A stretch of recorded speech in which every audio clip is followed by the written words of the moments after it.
বেজিংয়ের মাটিতে নিজেদের সম্পর্ককে অটুট ও অভূতপূর্ব বলে ঘোষণা করলেন চীনের প্রেসিডেন্ট শি জিনপিং এবং রাশিয়ার প্রেসিডেন্ট ভ্লাদিমির পুতিন। বুধবার দুই পরাশক্তির শীর্ষ নেতাদের এই রুদ্ধদ্বার বৈঠক শেষে শি জিনপিং দাবি করেন, বেজিং ও মস্কোর সম্পর্ক এখন কৌশলগত অংশীদারিত্বের সর্বোচ্চ পর্যায়ে পৌঁছেছে।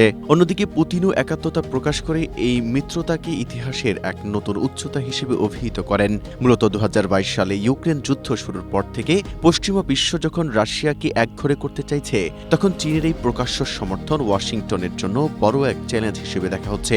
বৈঠকের প্রথম দিনেই দুই নেতা বাণিজ্য, জ্বালানি ও গণমাধ্যম সহ একাধিক গুরুত্বপূর্ণ দ্বিপাক্ষিক চুক্তিতে সই করেছেন, যা দুই দেশের অর্থনীতিকে আরও নিবিড়ভাবে যুক্ত করবে। তবে আলোচনায় সরাসরি ওয়াশিংটনের নাম না নিয়ে শি জিনপিং বিশ্বজুড়ে একতরফা ও আধিপত্যবাদী প্রবণতা বৃদ্ধির করার সমালোচনা করেছেন। স্ট্রবেরি সুপার ডটেড ও ক্লাসিক ভ্যারিয়েন্টে সেন্সেশন জাগুক শিহরণ।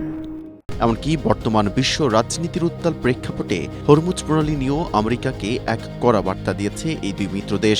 তারা সাফ জানিয়ে দিয়েছেন, আন্তর্জাতিক বাণিজ্য ও সরবরাহ শৃঙ্খলে এককভাবে হস্তক্ষেপ করার দিন ফুরিয়ে আসছে।